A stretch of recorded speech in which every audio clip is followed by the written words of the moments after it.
आपण फ्रिक्शन संदर्भात बरीच माहिती घेतलेली आहे. आता शेवटचा टॉपिक आपला राहिला आहे, त्यामध्ये अगोदर आपण रोलिंग फ्रिक्शन बद्दल बोलू. when one body rolls over the surface of another body, the resistance to its motion is called as rolling friction. आता या अगोदर आपण एक एक्सपेरिमेंट पाहिला होता पेन्सिल सेलचा. तर पेन्सिल सेल आपण जेव्हा टेबलवर एकदा काय केला होता, रोल केला होता, आणि दुसऱ्या वेळेस काय केलं होतं, कापड होतं ठेवलं. तर कापडामुळे फ्रिक्शन काय झालं होतं, जास्त झालं होतं. तर ते एक्झाम्पल हे रोलिंग फ्रिक्शनचं आहे. जेव्हा एक बॉडी रोल म्हणजे काय, घरंगळत जाणे, जसं की पेन्सिल सेल आहे, बरोबर. तर हा जेव्हा रोल होत गेला तर अनदर बॉडीच्या सरफेसवर, तर हे सरफेसवर जात असताना त्या ठिकाणी दुसऱ्या बॉडीमुळे काय तयार झाला, रेजिस्टन्स म्हणजे रोध निर्माण झाला. कारण टेबलावर पण तो काही वेळानंतर थांबला, आणि जेव्हा आपण टेबलावर क्लॉथ ठेवला होता तेव्हा तो थोडासा अलीकडेच थांबला. म्हणजे दोन्ही एक्झाम्पल मध्ये आपण जेव्हा पाहिलं होतं तर आपल्या लक्षात आलं की दुसऱ्या पृष्ठभागामुळे जी बॉडी रोध होऊ लागली होती, तर त्या पृष्ठभागानं त्याला काय निर्माण केला आहे, विरोध निर्माण केला, रोध निर्माण केला. त्याला काय म्हणायचं आपण, रेजिस्टन्स. आणि तशा पद्धतीच्या फ्रिक्शनला कोणतं फ्रिक्शन म्हणायचं, rolling friction. Rolling friction is smaller than sliding friction. Sliding is replaced in most machine by the use of ball bearing. आता याच्यात दोन मुद्दे पहा. पहिला मुद्दा काय आहे की रोलिंग फ्रिक्शन आणि स्लाइडिंग फ्रिक्शन या दोन्हीमध्ये तुलना केली आपण की कोण कमी आहे आणि कोणी जास्त आहे. तर लक्षात ठेवायचं की रोलिंग फ्रिक्शन हे स्लाइडिंग फ्रिक्शन पेक्षा कसा असतो, स्मॉल असतो. कसा असतो, स्मॉल म्हणजे लहान असतो. येते लक्षात. आता स्लाइडिंग फ्रिक्शन मध्ये आपण डेफिनेशन पाहिली होती की एखादी वस्तू आहे तर ती कंटिन्यू सेम स्पीड मध्ये राहण्यासाठी त्याला जे फ्रिक्शन लागतं त्याला कोणतं फ्रिक्शन म्हणलं होतं आपण, स्लाइडिंग फ्रिक्शन म्हणलं होतो. आणि एखादी वस्तू स्थिर असेल तर तिला मूव्ह करण्यासाठी जे फ्रिक्शन लागतं त्याला आपण काय म्हणलो होतो, स्टॅटिक फ्रिक्शन म्हणलो होतो. तर रोलिंग फ्रिक्शन आणि स्लाइडिंग फ्रिक्शन या दोन्हीमध्ये जो स्मॉल आहे, हा स्मॉल कोण आहे, रोलिंग फ्रिक्शन आहे. आता स्लाइडिंग जी आहे ही बऱ्याचशा मशीन मध्ये ही रोलिंग फ्रिक्शन रिप्लेस केल्या जाते. म्हणजे असे काही मशीन्स आहेत की ज्यामध्ये स्लाइडिंग फ्रिक्शन न वापरता आपण काय वापरतो, रोलिंग फ्रिक्शनचा वापर करतो. आणि त्याचं एक्झाम्पल आहे बॉल बेरिंग. जसं की या आकृतीमध्ये जर पाहिलं तुम्ही तर पहा, पंख्या कधी दुरुस्त करायला गेलात तुम्ही तर कधी तुम्ही म्हणता की मोटर भरून घ्यायची नाही. आता मोटर भरून घ्यायची म्हणजे काय असतं बघा, एक तर ही तार असते, ओके, ही तार तुम्ही काय करता, फ्रेश टाकून घेता, तांब्याची तार. कारण तुम्हाला माहित आहे की ते कसं आहे, शीघ्र विद्युत वाहक आहे. तांब्यातून विद्युत जी आहे ती कशी वाहते, प्रखरतेने वाहते, बरोबर. त्यामुळे आपण तांब्याची तार वापरतो. आणि त्याच्या व्यतिरिक्त आतमध्ये जर पाहिलं आपण तर ह्या अशा पद्धतीच्या बॉल बेरिंग्स म्हणजे पहा, ही एक मेटलची सर्क्युलर प्लेट आहे, ही दुसरी प्लेट, त्याच्यामध्ये हे लहान लहान छर्रे असतात, पहा, हे की नाही. आणि त्याला काय लावलेलं असतं, ग्रीस लावलेलं असतं. काय लावलेलं असतं, ग्रीस. मग इथं जे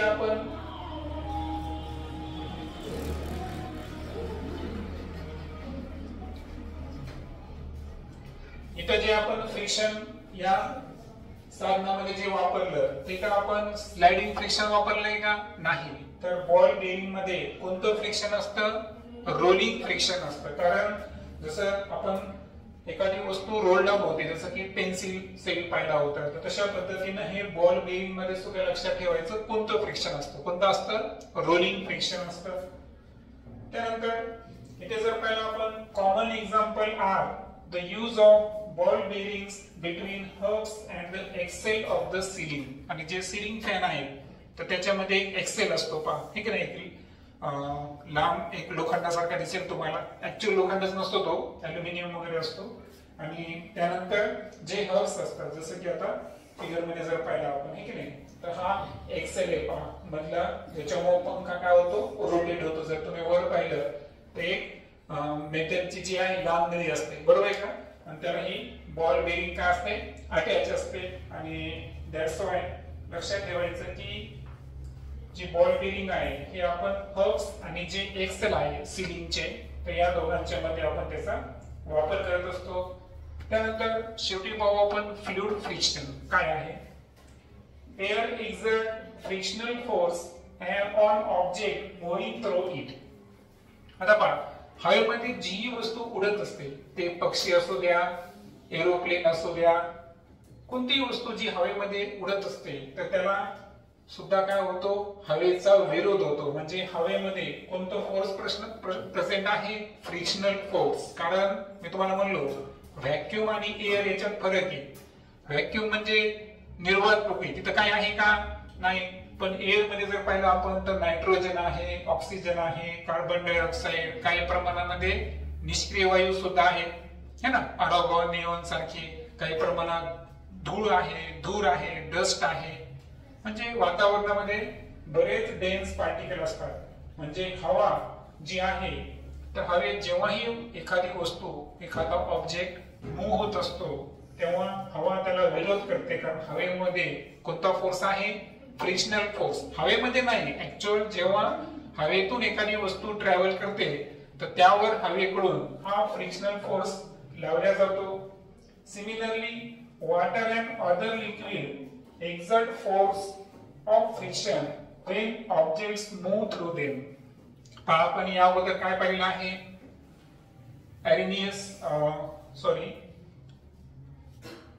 एक हे पाहिलं होतं, आर्किमिडीज तत्व पाहिलं होतं का, हे की नाही. आपण लॅब मध्ये पण गेलो होतो आणि आर्किमिडीज प्रिन्सिपल मध्ये आपण पाहिलं होतं की जेव्हा द्रवामध्ये एखादी वस्तू बुडते तर तिच्या आकारमाना एवढं वजन असणारं जे लिक्विड आहे ते काय येतं, एक तर वर असते किंवा ते बाजूला सारल्या जातं, हे की नाही. हे नियम आपण पाहिला होता.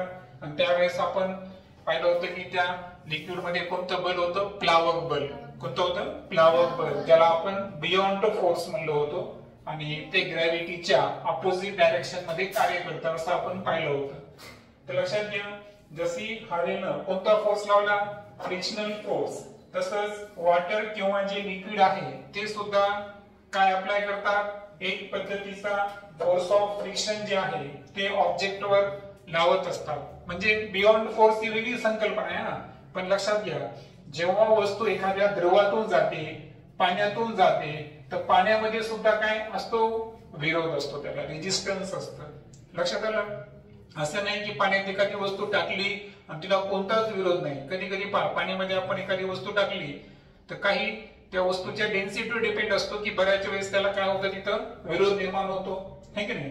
तर हवा असू द्या किंवा लिक्विड असू द्या किंवा पाणी असू द्या, प्रत्येकामध्ये कोणता फोर्स प्रेझेंट आहे, फ्रिक्शनल फोर्स प्रेझेंट आहे. आणि मी तुम्हाला म्हणलो होतो, एक शब्द वापरला होता मराठीमध्ये मी, ड्राईव्ह. ड्राईव्ह म्हणजे काय, द्रव आणि वायू, म्हणजे लिक्विड आणि गॅस या दोघांना एकत्रितपणे काय म्हणतो आपण, फ्लुइड. काय म्हणतो, फ्लुइड. म्हणजे हे जे फ्रिक्शन आहे, हे फ्रिक्शन फक्त सॉलिड मध्येच आहे का, आता आपली जमीन आहे, हा कोणता सरफेस आहे, सॉलिड आहे. मग सॉलिड सरफेसवरच फ्रिक्शन असतो असं आहे का, नाही. तर फ्रिक्शन कशा कशामध्ये आहे, लिक्विड मध्ये पण आहे आणि गॅस मध्ये सुद्धा आहे. आपण आताच पाहिलं की पाणी किंवा अदर लिक्विड जे आहे याच्यामधून जेव्हा एखादी वस्तू ट्रॅव्हल करते किंवा एखादा ऑब्जेक्ट मूव्ह होतो तेव्हा त्याच्यावर घर्षण बल लावलं जातं पाण्याकडून किंवा त्या द्रवाकडून. हवेतून एखादा ऑब्जेक्ट जर मूव्ह होत असेल तर त्या ऑब्जेक्टवर सुद्धा एअर काय करते, फ्रिक्शनल फोर्स लावते. म्हणजे फ्रिक्शन हे सॉलिड मध्ये आहे, लिक्विड मध्ये आहे आणि गॅस मध्ये पण आहे. गॅस आणि लिक्विड मध्ये दोन्ही मध्ये जे फ्रिक्शन आहे त्या फ्रिक्शनला सेपरेट नाव आहे. ते नाव काय आहे, फ्लुइड फ्रिक्शन.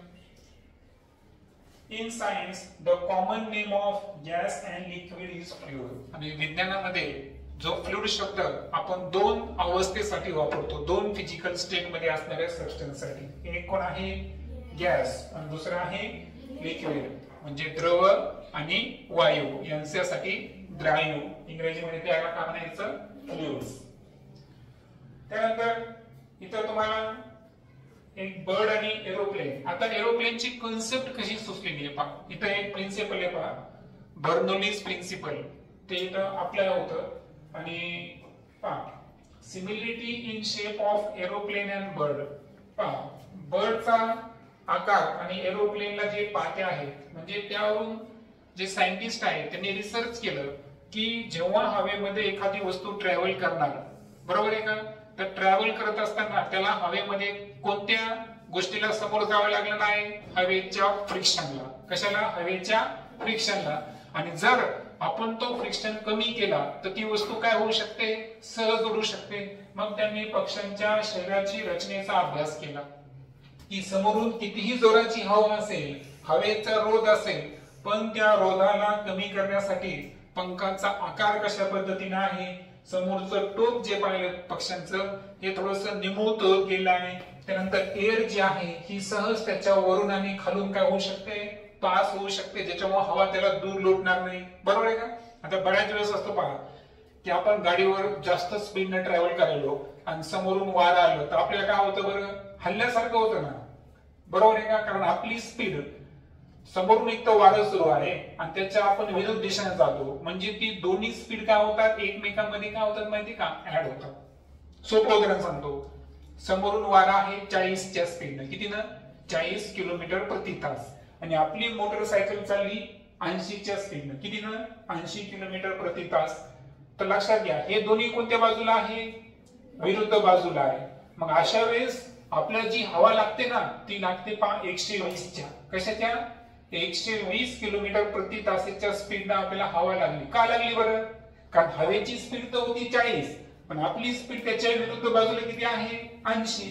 मग विथ रिस्पेक्ट टू एअर आपण विरुद्ध दिशेला आहे, म्हणून ते दोन्ही जी स्पीड आहे ती एकमेकांमध्ये काय करावी लागते, ऍड करावी लागते. आणि 40 आणि 80 किती झालं, 120. म्हणजे आपल्याला जो वारा लागतं है ना ते कितीच्या स्पीड लागायला, 120 किलोमीटर प्रति तास. तर अशा वेळेस आपल्याला का फील व्हायला, कारण आपल्या शरीराची रचना आहे का की आपल्याला तो रेजिस्ट व्हायला. लक्षात आलं का? जे फ्रिक्शन आहे ते आपण फील करायलो, म्हणून आपल्याला थोडस हल्ल्यासारखं, व्हायब्रेट झाल्यासारखं होतं. परंतु पक्ष्यांच्या पंखांची आणि शरीराची रचना अशी आहे की मी तुम्हाला सांगितलं बर्नौलीज प्रिन्सिपल नुसार जर गेलो ना आपण तर काही प्रमाणात एअर ही त्याच्या टॉप आणि बॉटम होऊन काय होते, सहज पास होते. म्हणजे हवेचा जास्त विरोध होतो का, नाही. आणि तेच तत्व कशामध्ये वापरलेलं आहे, विमानामध्ये सुद्धा वापरले. विमानाचे जे असे पंख आहे त्यानंतर रचना जर पाहिली आपण तर जी एअर पास होईल ती इझिली, म्हणजे ज्या आपल्याला काय करायचं आहे, जो हवेचा रेजिस्टन्स आहे, फ्रिक्शन आहे, तो फ्रिक्शन आपल्याला कमी करायचा आहे की नाही. त्या पद्धतीची रचना ही एरोप्लेनची असते आणि दॅट्स वाय इथं फ्रिक्शन रिड्यूस करून the frictional force exerted by fluid is also called as drag. आता आपण पाहिलं की हवेमध्ये एखादी वस्तू फेकली तर एअर काय निर्माण करायला, त्याला रेजिस्टन्स म्हणजे घर्षण बल तिथं कार्य करतं. पाण्यामध्ये किंवा लिक्विड मध्ये वस्तू टाकली तिथेही त्याला काय निर्माण व्हायला, घर्षण फेस करावं लागायला.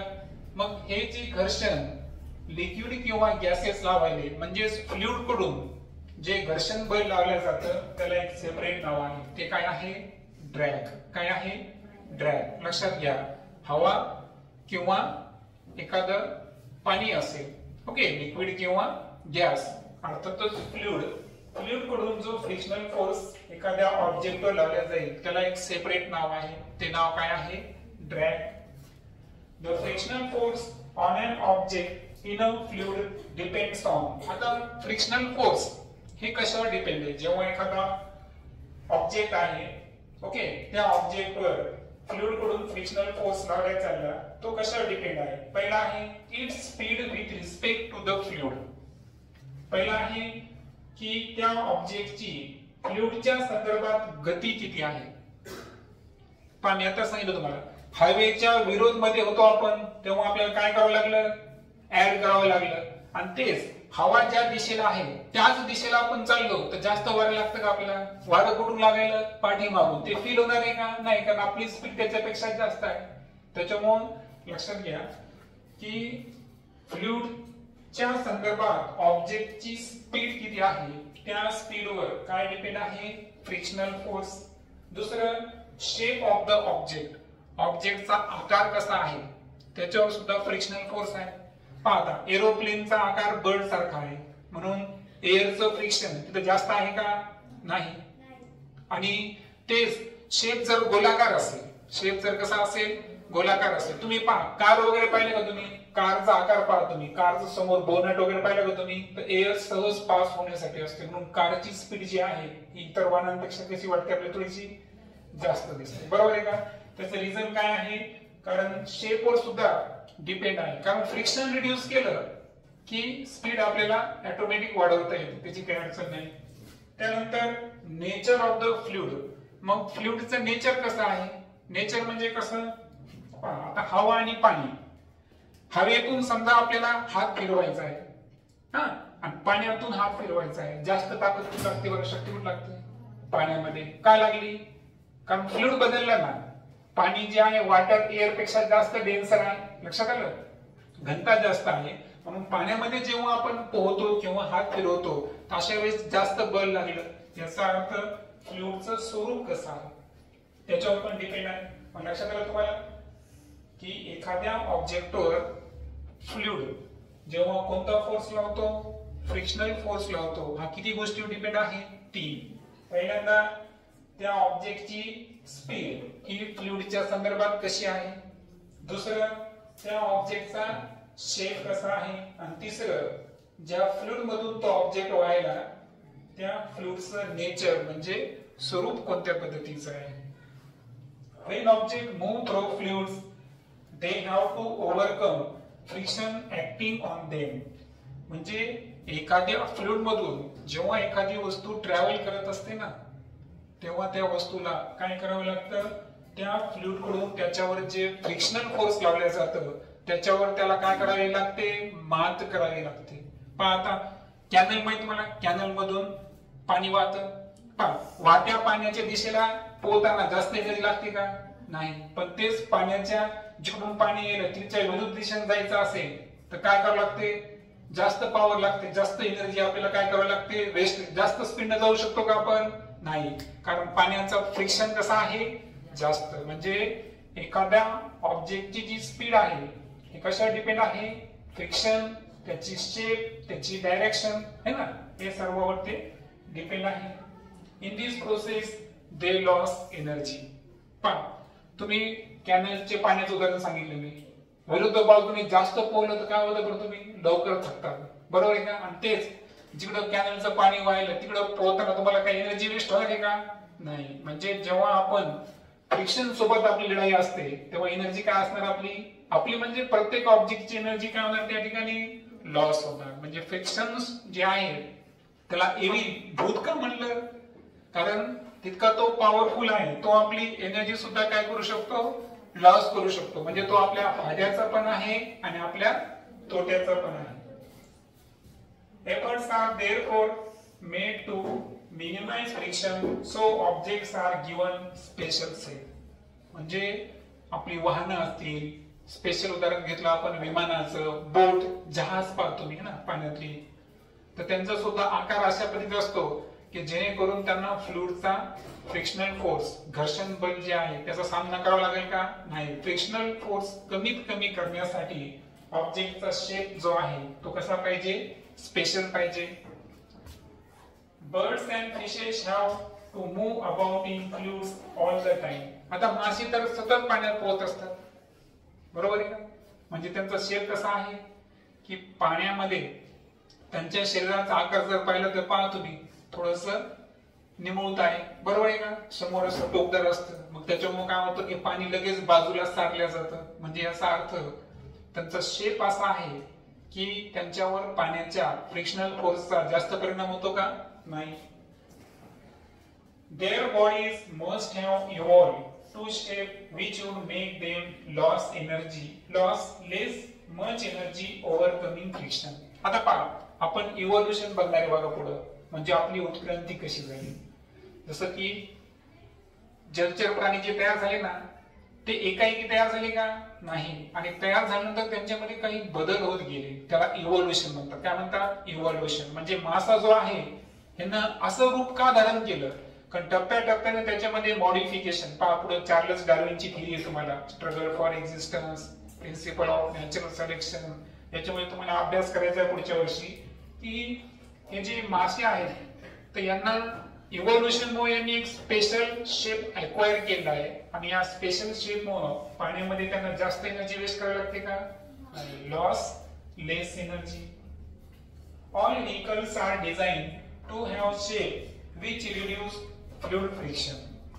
सर्व वाहन मोटरसायकल पासून तर सायकल पर्यंत असेल, कार पासून तर एरोप्लेन पर्यंत आणि जहाजापासून तर ते अग्निबाणापर्यंत सर्व प्रकारची व्हेकल जे आहेत ना यांना असं डिझाईन केलेलं असतं की त्यांचा शेप अशा पद्धती करायचा आहे की त्याच्यामध्ये काय रिड्यूस करायचं आपल्याला? Fluid friction. पहा सॅटेलाइट लॉन्चिंगच्या वेळेस आपल्याकडे चित्र काढलेलं सॅटेलाइटचा पहा वरचं टोक तुम्हाला असं दिसेल. कशासाठी येते? कारण हवेचं फ्रिक्शन काय करायचं आपल्याला? रिड्यूस करायचं आहे. मग लक्षात ठेवा की फ्लुइडचं फ्रिक्शन रिड्यूस करण्यासाठी सर्वात महत्वाचा फॅक्टर कोणता असतो? त्या ऑब्जेक्टचा shape. Okay, so that is all information about friction.